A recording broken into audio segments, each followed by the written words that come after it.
If you're stuck with your genealogical research or you just want to find more records, you'll want to see this video about how to use the Ancestry.com card catalog. I have 5 tricks that professionals use to get the most out of their search results. Now, before we jump into it, let me introduce myself. My name is Connie Knox. I am a lifelong genealogist, here to help you go further faster and factually with your family history research.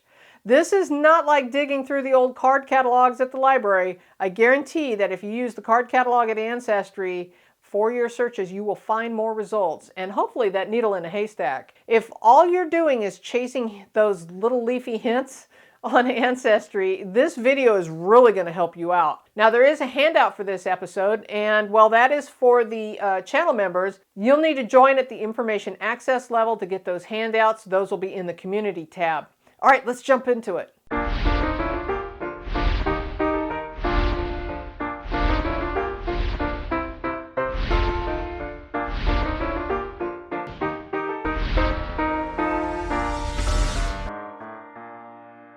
All right, we're going to learn about the card catalog. This is probably one of the most important things you could learn about Ancestry. And if you are fairly new to Ancestry, you're probably not even thinking about the card catalog. You're chasing hints from your family tree. And well, if you're not familiar with the card catalog, what'll happen is you will get more results here than you will chasing hints in your family tree. I'm not saying don't chase hints, because chasing hints is a good idea.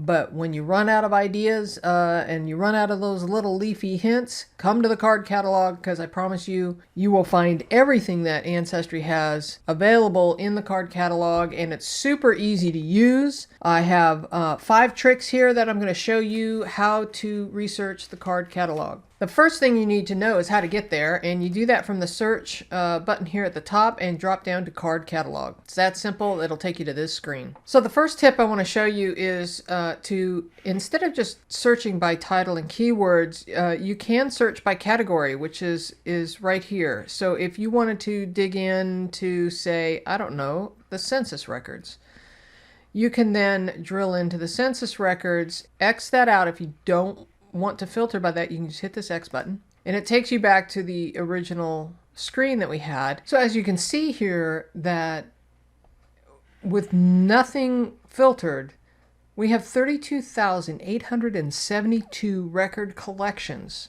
So that's not records, that's record collections.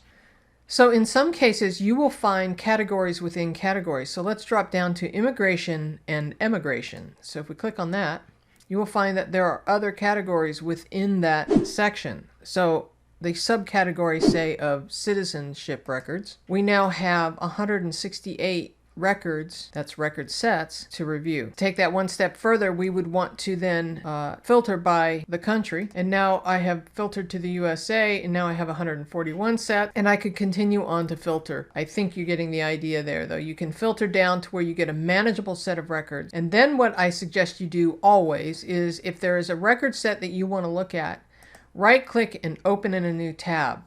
And you do that for every record set. So for example, right-click, open a new tab, right-click, open a new tab. Let's say these top 3 are something we want to look at. So now at the top, I've got 3 tabs that I can sit there and pop around. And so now I can go and search for my ancestor here. And by the way, if you have your tree selected early on when you started this process, when you start to type someone's name, you'll get a drop-down list of everybody that's in your tree. And so you could auto-populate with whoever you want, and it'll auto-populate, and you can search that way as well. So then when you're done with this tab, just close it out and move on to the next tab, and then you can do your same research on the next record set. And if you want to keep track of the record sets you're researching, just keep a list going of this. I personally don't, because I usually want to come back and check these records from time to time because they get updated. And then I close that one out, and I'm now down to my last one. And when I'm done, I close that one out, and I'm back to my original list. Because I had right-clicked and opened in a new tab, it preserved my original list. And so this helps you keep a methodical process going. Okay, so now we're going to do what is my favorite way of researching. I don't know, it's just me maybe, but so I'm back at the card catalog from the very top, right? So again, card catalog, right?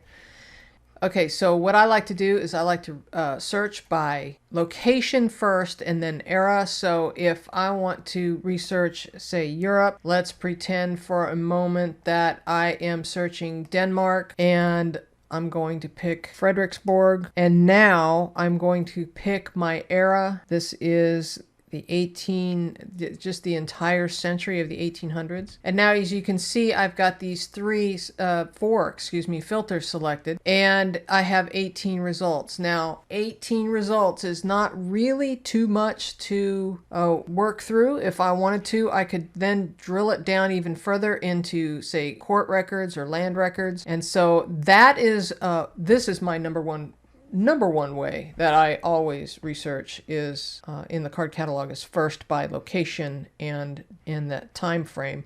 Now, I could have even taken this down to a specific decade if I wanted to. Now, if you really want to pay attention to what records might get you the most, if you'll notice, you've got a column here of the number of records within each set. Well, in this one right here, Denmark, select baptisms, there's 8 million records here. So I might get luckier to find something here than in, say, this other record. Also notice up here, church records, this one has 45 million records. So, I would probably start with the largest record sets first and go from there. So my third tip, while we're still here in the card catalog and we've already got some good filtering going on, is to pay really close attention to not only the record list, but you can also sort by record count. So by doing that, that gives me the top several here that are well over 1 million records in each one. I can go through and make sure that, really starting with the top set of records, I have the best chance of success just in the top 5 alone. Okay, so tip number 4 is using the keyword box. And I am telling you the keyword box as opposed to the title box for a reason.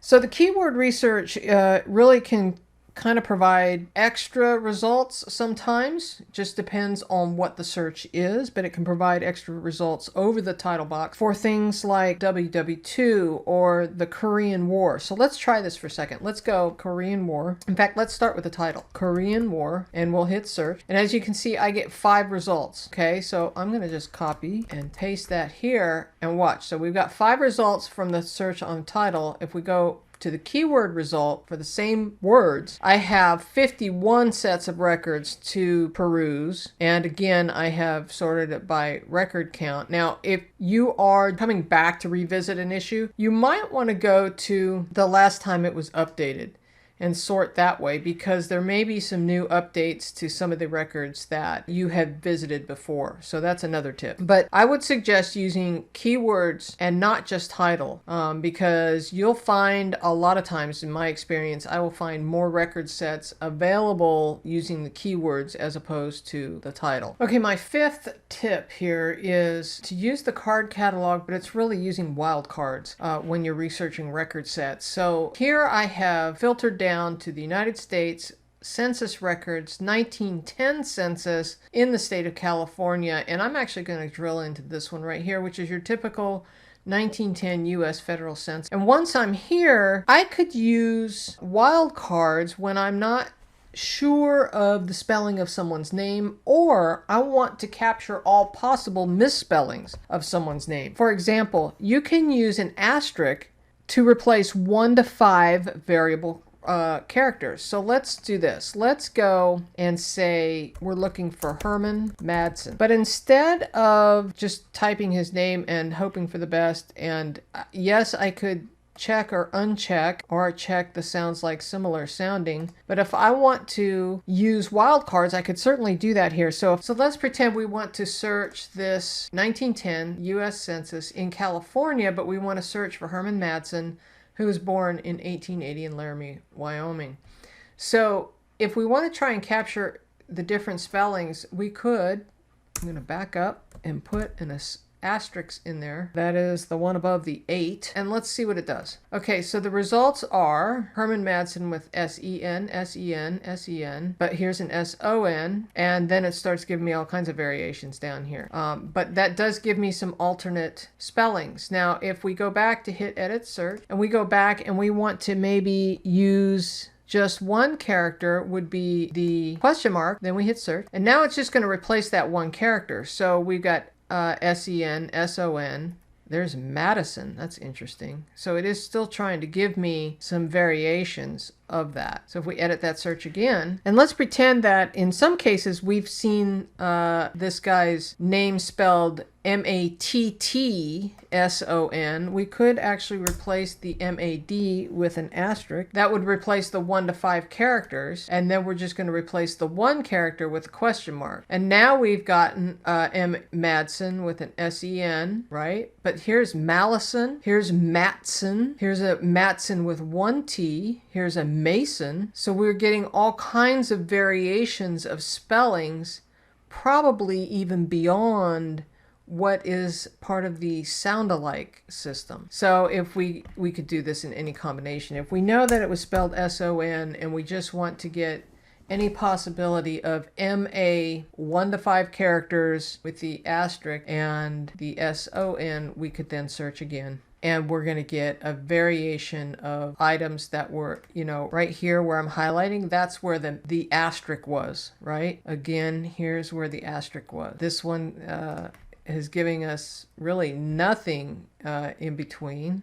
There's a Matson, a Magnuson, Martinson. So I think you're getting the idea that you can get a lot of variations on the spelling just by using wildcard. Don't forget, you could use those same wildcards in the first name or the middle name. So that's just another way to play with the algorithm in the search function on any part of Ancestry. Here's another quick trick. Sometimes I use this if I'm reading an old document and I can't quite figure out the letters in the old document. I will use this kind of search function. Let's say I can't figure out if that's a D or a C or a B, or I don't know, I can't read it for some reason. Then I could put a question mark there and run a search just to see what kind of names pop up to give me other possibilities of what it could be. So you can use that little trick to help figure out how to read the handwriting that you're trying to figure out if you can't read some of the characters. So just to recap on the wildcards, you can use an asterisk for 1 to 5 characters. You can use a question mark to replace one character. And a couple more rules about wildcards is you cannot have the first and last letter be a wildcard. One or the other, first or last letter, can be a wildcard. That will work, but not both. And you must have at least 3 non-wildcard letters in your search function. As a reminder, there is a handout for this episode. You want to get the information access level. All you got to do is click the join button. And you can have access to this handout as well as all the handouts just by scrolling through the blog posts on the community tab at the YouTube channel. All right, there are more videos on the screen for your binge watching pleasure. So thanks for watching. We'll catch you next time.